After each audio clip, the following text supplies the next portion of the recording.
It's always a pleasure to take part as faculty in this meeting. The lectures and all of the images so far have just been so beautiful. So I have no financial disclosures. These will be the objectives for the next 25 minutes: to understand the physiology of single ventricle in utero and the peripartum period, and to recognize variations and details of HLHS that affect prognosis, as well as recognizing evolving hypoplastic left heart syndrome with aortic stenosis, and to be aware that there is a differential diagnosis and some prognosis. So this is what we're talking about, hypoplastic left heart syndrome. But it's important to know that there are multiple variations that also sort of get lumped in here. So this is a normal situs with a large pulmonary trunk and a tiny ascending aorta, aortic atresia type of hypoplastic left heart syndrome.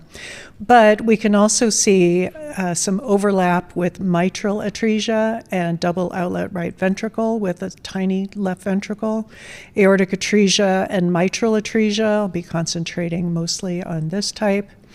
Unbalanced atrioventricular septal defects, which Dr. Yagi just spoke about, and severe fetal aortic stenosis with evolving hypoplasia of the left ventricle. So this entity and this entity were my topics that were assigned, and so as I said, I'm not going to talk a lot about the others. So what is hypoplastic left heart syndrome? It's clearly varying degrees of hypoplasia, as one would see from the name, but hypoplasia of the left ventricle, aorta, and mitral valves. It can also be aortic stenosis or atresia, mitral stenosis or atresia, and this diagnosis has a very high rate of prenatal diagnosis, mostly because the forechamber is usually so markedly abnormal. The fetal physiology is very important in hypoplastic left heart syndrome. What we know from early work by Dr. Rudolph at UCSF and others is that in the presence of obstruction, the fetal circulation and its inherent shunts at the atrial and ductus arteriosus level allow for flow redistribution. And so while the obstruction is clinically significant and can be detected on fetal echocardiography, it's not usually, it doesn't usually manifest by any sort of fetal distress or growth failure of the fetus, although it does manifest in growth failure of the structures that are being bypassed by this redirection of flow. So if we have left to right flow at the isthmus and retrograde flow in the transverse aortic arch and retrograde flow at the atrial septum, left to right flow at the atrial septum, the left side doesn't grow, and we end up with hypoplastic left heart syndrome. So we can see these physiologic aberrancies quite easily with color Doppler. Here's an example of a sagittal view of the arches with the ductal arch in blue and the retrograde flow in the aortic arch. So in the presence of this finding, we can be very certain that there is going to be some sort of ductal dependence for systemic blood flow, and if the forechamber shows a small left ventricle, then the diagnosis is confirmed. We can also look at the sagittal view of the atrial septum, and over the last several years I've gone almost exclusively to imaging the atrial septum from the sagittal, because in doing so you can see that the left to right shunt at the level of the foramen, which does tend to be somewhat displaced high, in this disease, which I'll show a little bit more of later. But you can distinguish the left to right shunting at the atrial level from the normal inferior vena cava flow. So that's one of my pearls is when suspecting left heart obstruction and hypoplastic left heart syndrome, image the interatrial septum from the sagittal view.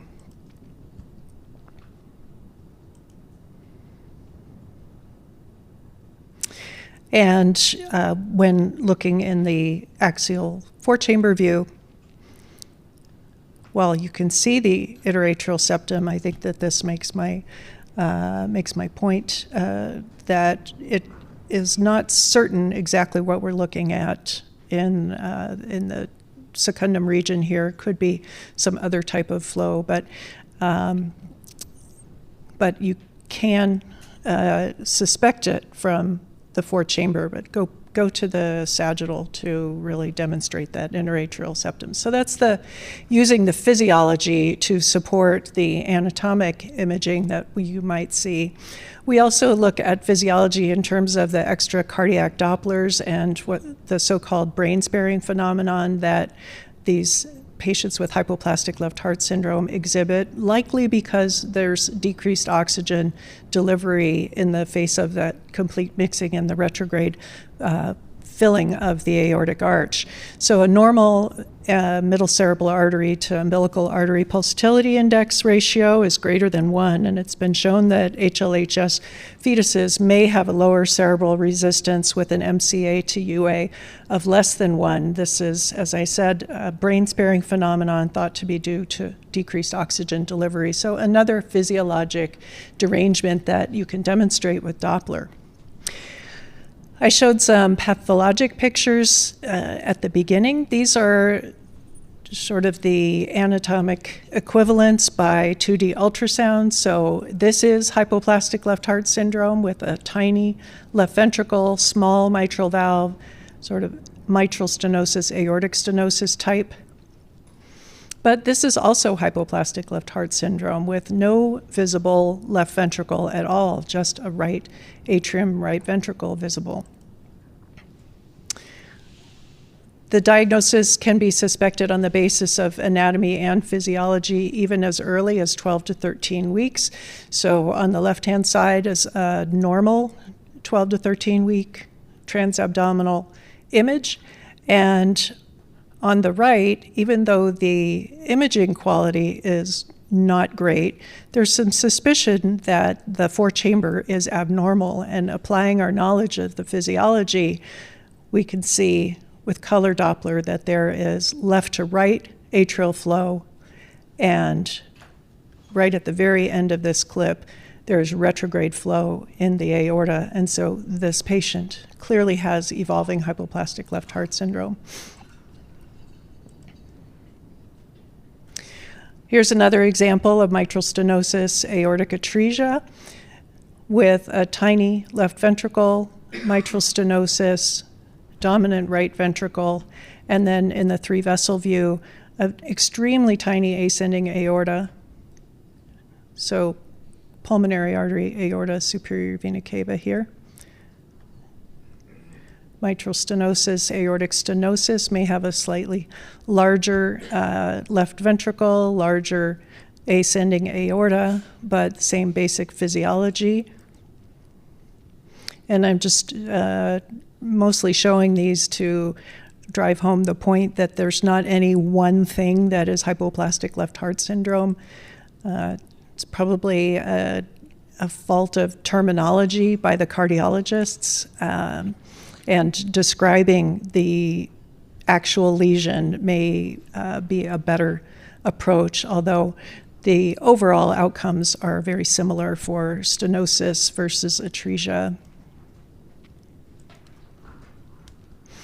Mitral atresia, aortic atresia, another example, a little bit more recent, showing here the RV, RA, and the left atrium small here, and what that would look like in the three-vessel and three-vessel trachea view, basically just two vessels visible with the ascending aorta being so tiny that It's barely appreciated right next to the pulmonary artery there. And then going back to sagittal, we could see this very tiny ascending aorta. It's about the size of a coronary artery in some of these patients. So those were all small left ventricles. What about this entity? Is this also hypoplastic left heart syndrome? Well, this is actually fetal aortic stenosis with normal or increased LV length, and this entity was described by Karin Macacalio back in 2006 doing a sabbatical in Boston, where if there was poor ventricular function in the face of aortic stenosis and those physiologic parameters that I showed you, left to right atrial shunting and retrograde flow in the aortic arch, all of the patients had growth arrest of the left ventricle and were hypoplastic left heart syndrome patients at birth, even though they certainly looked like they had anything but a hypoplastic LV in mid-gestation. So this is severe aortic stenosis. I don't use the term critical aortic stenosis in the fetus, but rather severe aortic stenosis. But we now quite well accept that this is, even though technically severe aortic stenosis in mid-gestation is going to become hypoplastic left heart syndrome by birth. And so many of us have taken to calling this evolving hypoplastic left heart syndrome, trying to stay away from calling it just aortic stenosis, which if the parents Google that, they're going to find entirely different counseling than what they actually should be getting. So that's the same fetus there. This is another fetus, same fetus at 24 weeks versus 34 weeks, showing that the left ventricle does indeed stop growing in the presence of this severe aortic stenosis. But what about this? Is this evolving hypoplastic left heart syndrome? The answer, of course, is no, or I wouldn't be asking. This ventricle is squeezing quite well. So we have to have aortic stenosis with ventricular dysfunction and those abnormal Dopplers in order to call it evolving hypoplastic left heart syndrome. This is a patient with a persistent left superior vena cava coronary sinus, but a normal looking left ventricle. We would image the aortic valve, of course, and the aortic arch, because this fetus ended up having coarctation of the aorta. So it's not that they don't have anything, it's that this is not hypoplastic left heart syndrome. The left ventricle looks small in comparison with the right ventricle, but the mitral valve and the aortic valve were actually normal size. And here's a patient who had mitral stenosis and aortic stenosis, but did not have that growth arrest of the left ventricle, and at birth had shown syndrome with primary mitral valve hypoplasia. Another example of a patient with a borderline left heart that has severe coarctation. So that's going to be in the differential for these patients with hypoplastic left side. That differential that includes critical aortic stenosis or severe aortic stenosis, coarctation, unbalanced AVSD, and other single ventricle lesions that we'll hear about later on in the course. Here's an unbalanced AVSD. I think Dr. Yegi had some very nice examples of this. But you can see how you might confuse this for hypoplastic left heart syndrome. And here's a patient with double outlet right ventricle with mitral atresia, another patient that you might confuse for hypoplastic left heart syndrome, until you see that there's all antegrade flow in the aorta in this patient. So just some important variants. And this is another case of double outlet right ventricle with mitral atresia and a small aortic valve.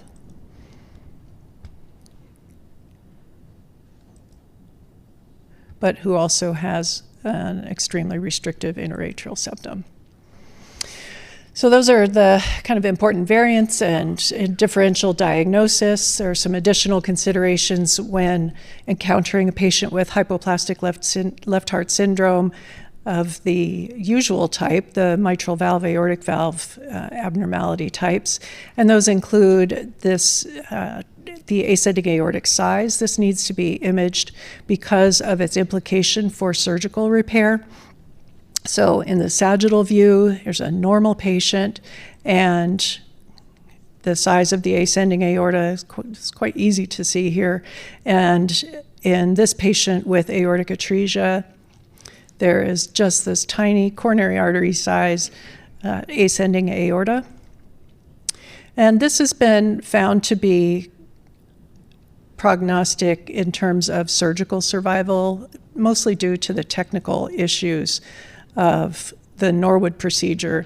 And I borrowed this video from another institution, but it illustrates quite well why we might care about how big the ascending aorta is when our surgeons are trying to create the neo-aorta. So very, very important to give them that information. And here's another example there. All right, so we need to look at the ascending aortic size, and we also need to look at the atrial septum, AV valve regurgitation, right ventricular function, and venous anatomy, looking for bilateral superior vena cavas because they may affect the timing of the second stage palliation. The bidirectional Glenn becomes a bilateral bidirectional Glenn, and in some centers they may want to defer the Glenn for a few extra months. And so in counseling the patients and discussing these with their surgeon, we always look at the venous anatomy as well.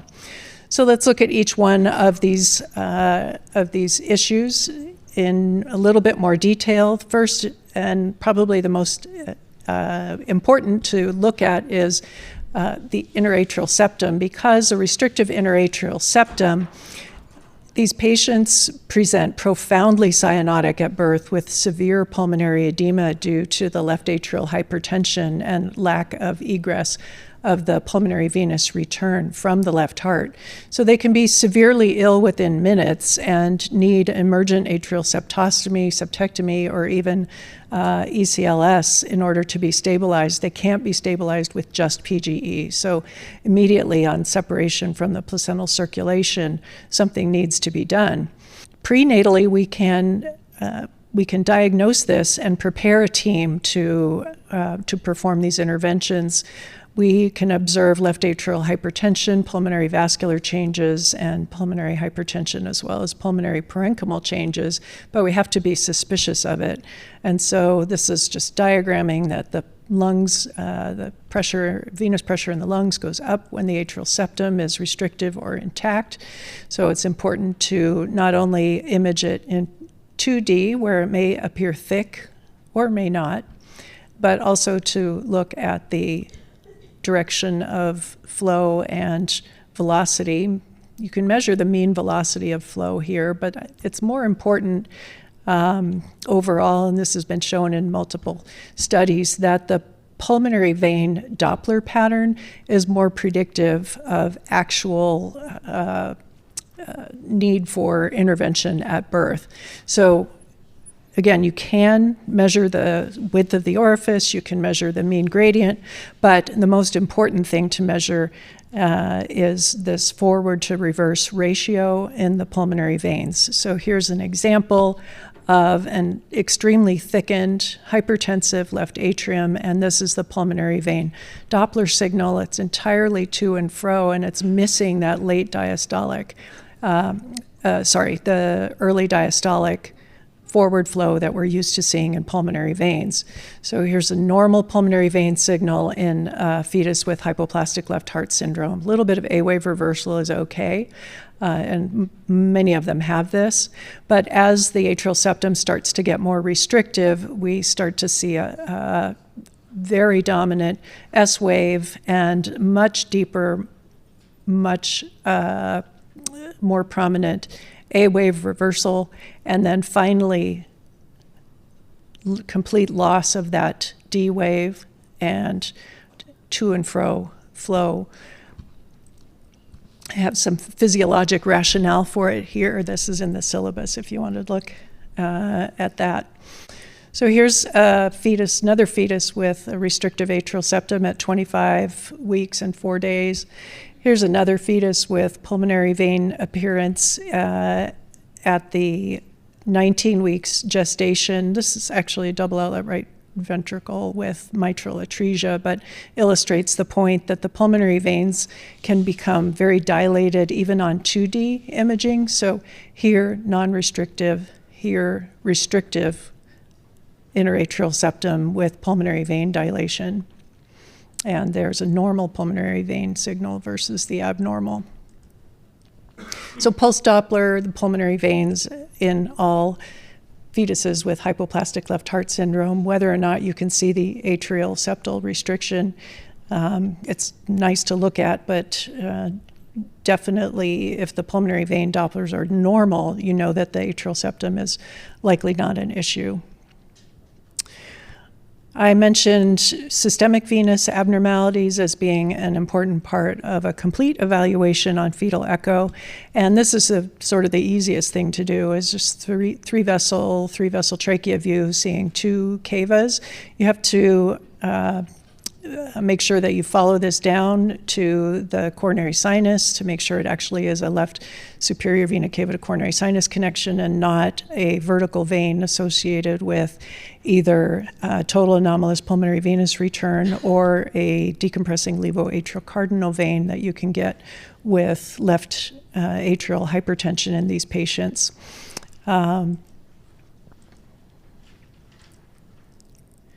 And then we also need to comment about right ventricular function. I don't have a fetus with poor right ventricular function, so this is a postnatal patient, but it has been shown that, that you can use the SD ratio to describe subtle ventricular dysfunction, right ventricular dysfunction in fetal life. So that's simply the ratio between the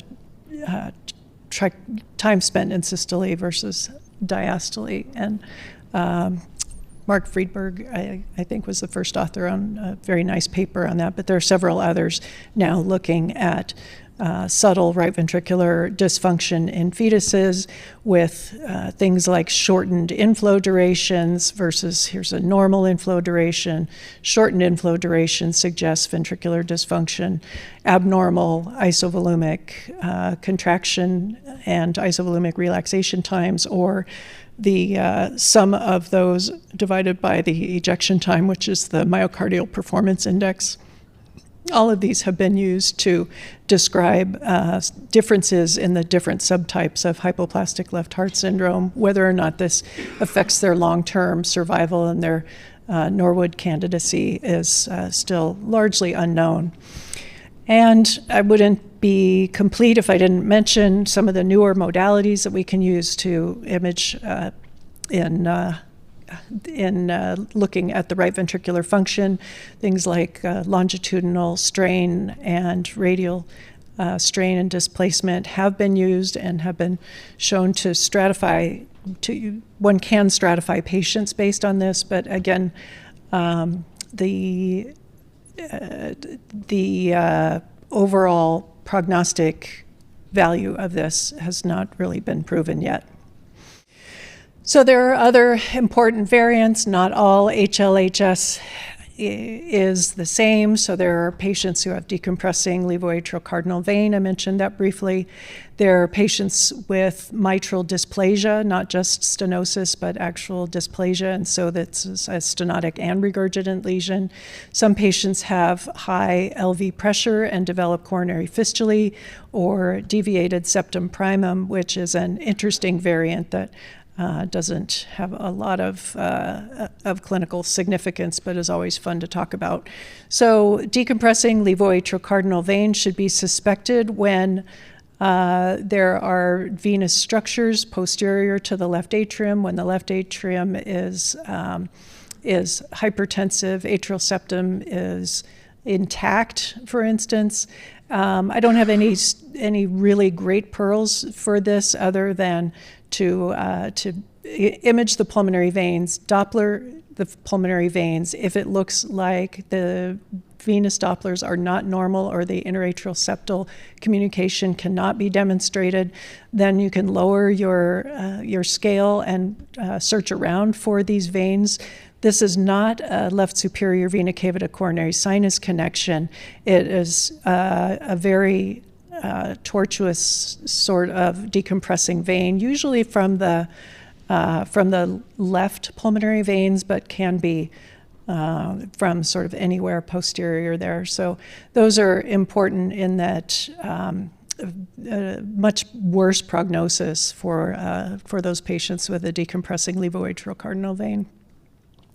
Leftward displacement of the septum primum, I said, is interesting to describe. It doesn't have a whole lot of clinical significance because this atrial septum is excised at the Norwood procedure, but it's good to know what it looks like. It can make the right-sided pulmonary veins actually end up connecting they're connecting anatomically to the left atrium, but physiologically to the right atrium. So when you're doing your pulse Doppler of the pulmonary veins, you may see an abnormal signal on the left, but a normal signal on the right. So this is a way to explain that there is this deviation of the atrial septum and may or may not result in the right pulmonary veins being on the opposite side. But the other thing is that the foramen ovale ends up being sort of superior as shown here. And so that gives you a signal that looks a little funny coming across the atrial septum. And with the sagittal scanning, this would be a little bit more obvious, but I have an axial scan that shows that in this patient, instead of having an atrial communication here, it's all the way up here. So instead of the atrial communication being right in the center of the atrium, it's leftward and superior. So we don't want to diagnose this patient inappropriately with an intact atrial septum. This atrial septum is deviated and it actually, the foramen is patent in that patient and emergency surgery is not going to be needed. Mitral valve dysplasia with aortic stenosis is thankfully quite rare. These patients can become very hydropic.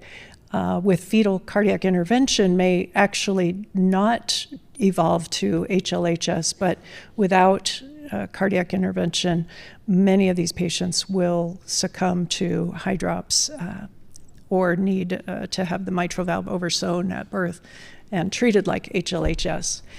Very little data exists so far on LV to coronary sinusoids or fistulae, so we look for them and make note of them, but whether the outcomes are worse or not, I don't think we know. This paper is from 2008, so it's a bit older, and I haven't seen in our institution that these affect at least Norwood survival, but good to know about. And this is an extreme example where there was continuous flow in the ascending aorta, retrograde flow in the ascending aorta, and we could follow that flow around to these coronary fistulae with the left ventricle.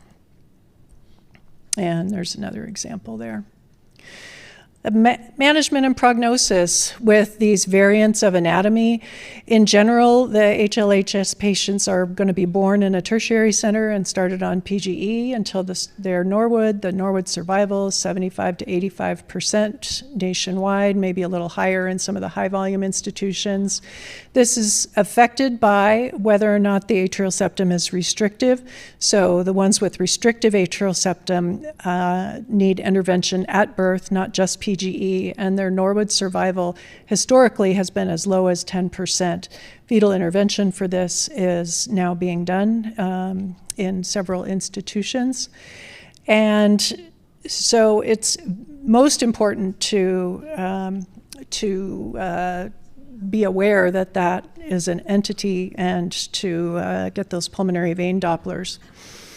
For patients, we, in their initial prenatal diagnosis visit, discuss the diagnosis in detail and then their options, including transplant, stage palliation of Fontan, termination of pregnancy, and palliative care of the neonate without surgery, delivery at a tertiary institution with PGE, and mode of delivery depending on obstetric indications.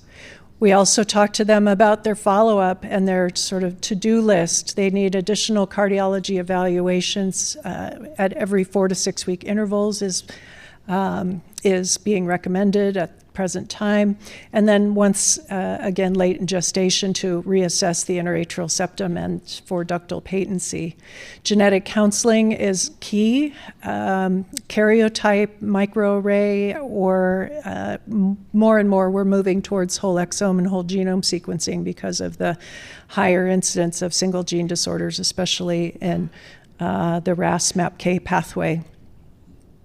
Perinatal evaluation, of course, for any other anomalies, social work, ICN, and of course they continue their usual OB care.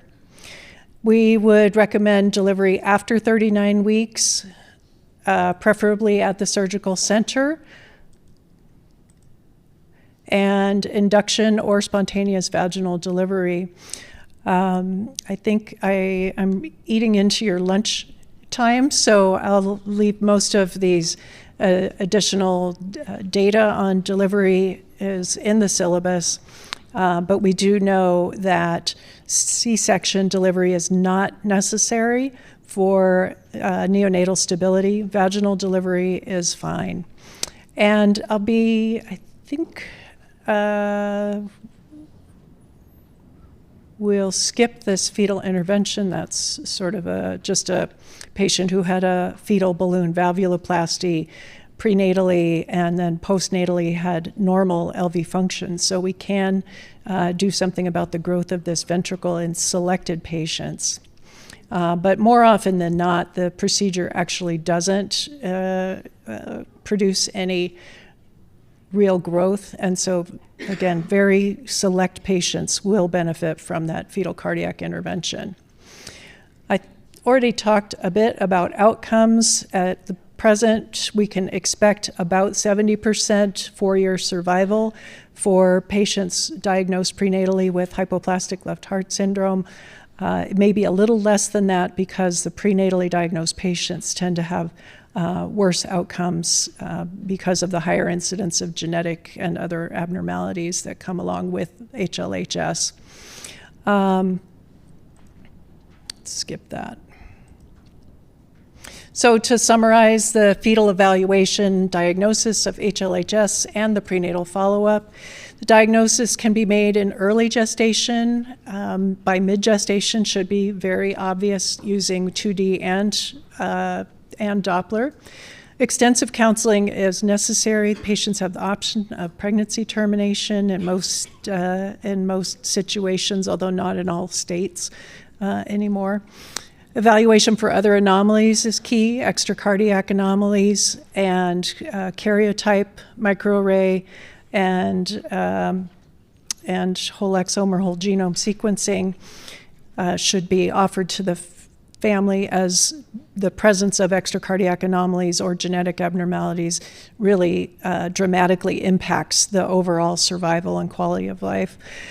Follow-up echo to look at the atrial septum at least at the 34 to 36 week mark, because the atrial septum may appear fine in mid-gestation but can become restrictive later in gestation. But as I said, we're now recommending follow-up every 4 to 6 weeks, not just that one time at the late gestation. And they should continue usual OB care until their planned delivery. Thank you very much.